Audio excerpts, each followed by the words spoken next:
Hey guys, I'm Dimension Jump and today I'll be reviewing God of War Ragnarok, which was released back in November on the 9th of this year, and it was released for both the PS4 and the PS5.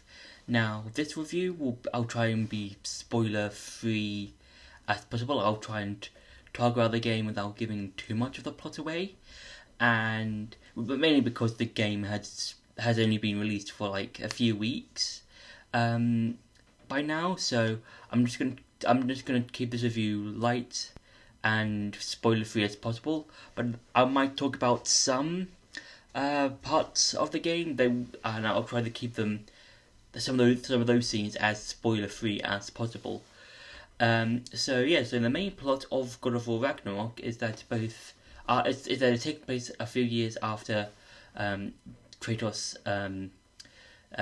Both Atreus and Kratos defeats Baldur, and since then, Fimbulwinter or Ragnarok has started. Now, Fimbulwinter is basically in the prophecy of Ragnarok is the winter that spans 3 summers, and then during Fimbulwinter we both see Kratos and Atreus trying to stop Ragnarok from coming, and within the trailer or within the game.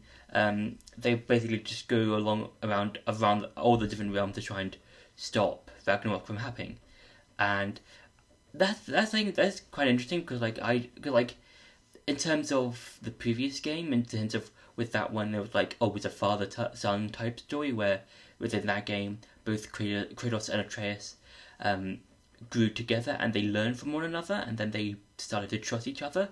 With this one, they kind of trust each other because there are some genuine moments with them, but throughout parts of the game, neither of them trust each other sometimes because they know that they're keeping something from the other person in some parts of the game, and then that's quite interesting to how we can see them interact when it comes to specific parts, and that's kind of interesting. And I do like how they interact with some of the characters that we get to see in this game. We get Brook and Sindri, Freya, Mimir, those kinds of characters. Because with Mimir, I just love how he interacts with the other characters, mainly Kratos and Atreus, because by this time in the game they've known each other for a while. With Brook and Sindri, again, they've known each other for quite a while, and they have a good back and forth whenever Atreus and Kratos interact.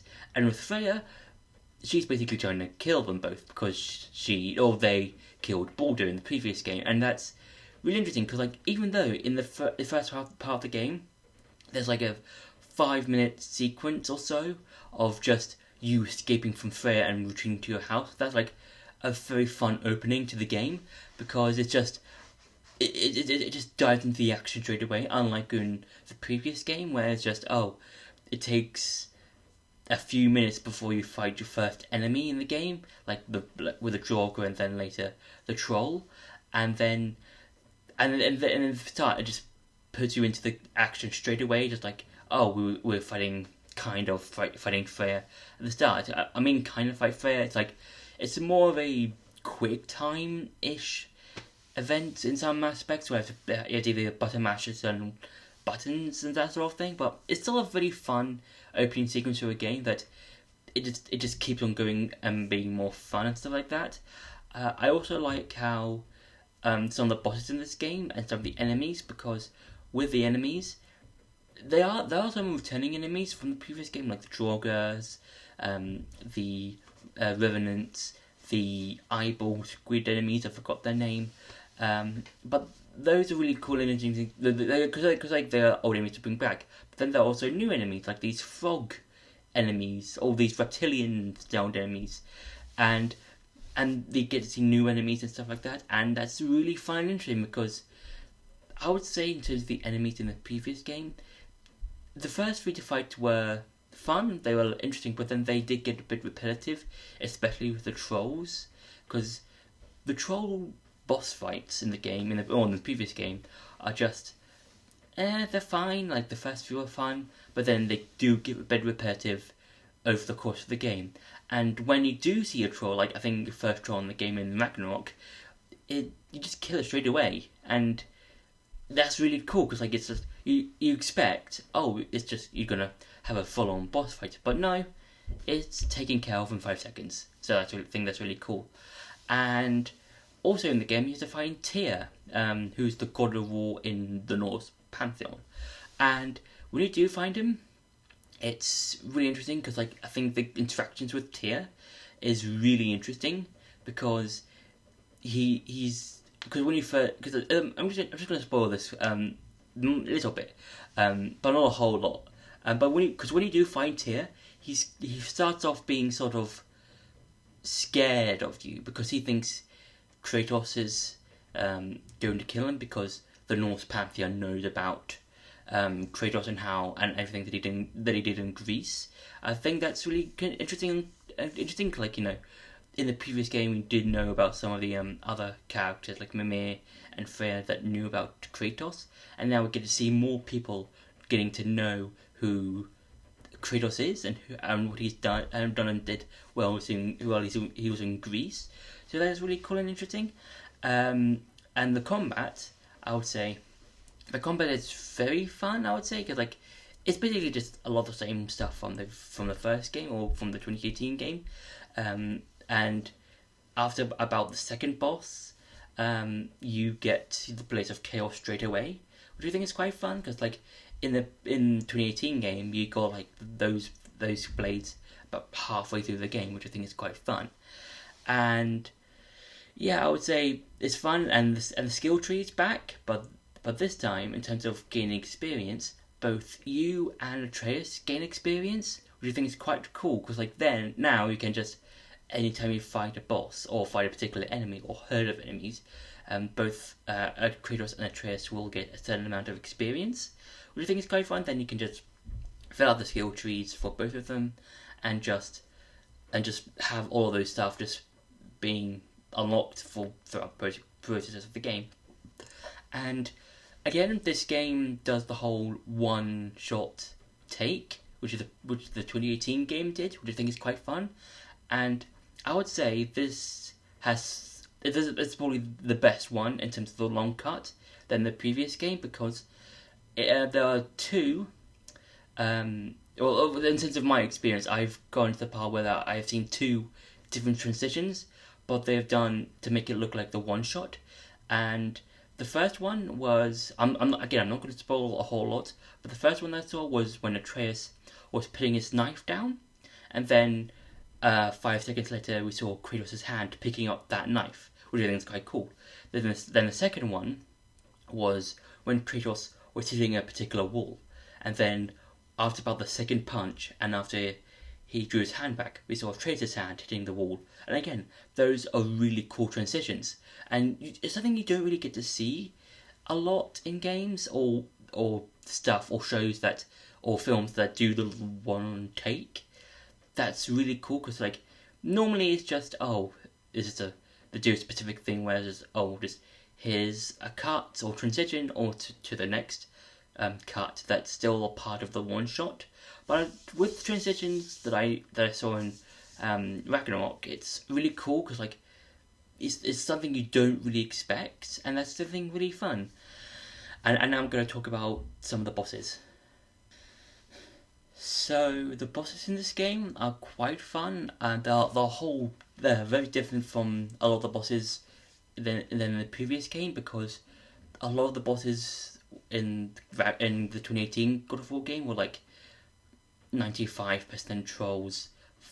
I would say 2% God and 3% Valkyrie. I would say at a guess, but I would say the bosses in that I fought so far in Ragnarok are really fun because like there were like some bosses are really fun, but then the first boss, I'm not going to spoil what it is. It in terms of how it interacts with the world around you, it doesn't feel right. It could be just because I'm playing on the PS4 version of God of War, so that's what that might be why the first boss of the game doesn't feel right when it comes to the world around it. I think it's just because I don't know why. It mainly it just could be because I'm playing on a PS4 of Ragnarok, and maybe the PS5 version is slightly better. Maybe I don't know, but that could just be my guess.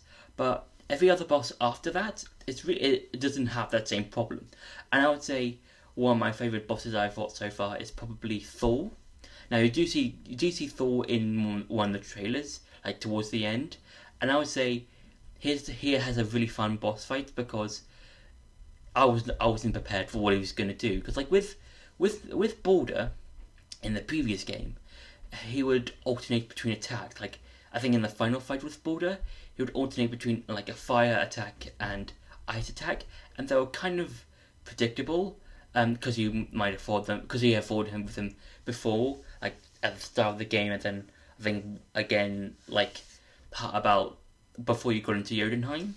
But with Thor, I was not prepared for that fight because like he has like an attack that it's kind of like the Hulk's thunderclap in a sense, but it's Thor's. It's like a Thor thunderclap, and I was not prepared for that. So that was so because it was such an enjoyable boss fight, and I do like how in that fight, as well as as well as in future parts of the game, there are some mentions of stuff that you did during the previous game, because as mentioned before, just a while ago, I mentioned that one of the bosses was the Valkyries, and they make up about, I would say, 3 to 2% of the game in terms of bosses, and they are mentioned in God of War Ragnarok. And I would suggest, if you want to have some knowledge of the Valkyries a bit, I would say if you've played God of War 2018 but haven't fought any of the Valkyries, or maybe fought one or two, I would say beat the Valkyries, beat every single Valkyrie, as well as Sigrun, and then you'll have, when you go into Ragnarok, you'll have knowledge of what the Valkyries are and how you manage to save them, because they are referenced in Ragnarok. And yeah, and you do get to see new realms, which I won't spoil in this video, but the new realms that you do see are quite interesting, as well as some of the old realms that you get to see, because you can see how Ragnarok and Fimbulwinter affects all the realms. Because let's say with Midgard, it's basically the same, but it's covered in snow, and as well as like for example, the Lake of the Nine is completely frozen over, and there are some parts that you might not be able to go to anymore because of the snow and the ice. Then you've got Helheim. That is kind of more, I would say, more destroyed. But not in terms of, I would say, I don't know, because like there are some parts that's very different. Like you could see like a boat in like part of the game, and then but not the same boat from the previous game. It's kind of hard to explain with Helheim, but with like a lot of the other realms, you can see some effect of Ragnarok and how each realm is affected by those events. And yeah, I would say overall, Ragnarok is an enjoyable experience. It has a lot of really cool and fun moments, and I do enjoy a lot of the interactions with the characters that you get to meet and interact with. They are quite cool and interesting characters, and they feel like they belong in that world, kind of like how if you played in the original God of War games, how those characters, or some of the characters in those games, interacted well in that world, where it was like, Zeus and Kratos, or Hades and Kratos, or Kratos and Delmos. Delmos, I think Kratos' brother. I think it's called Delmos or Demios. I can't remember his name, but yeah, it's just an enjoyable way of how this game continues on from the previous God of War game, and it's just a really fun way of showing how these characters interact with each other. So that's been my review for God of War Ragnarok. I hope you enjoyed this video. Don't forget to like, share, and subscribe, and I'll see you in the next video.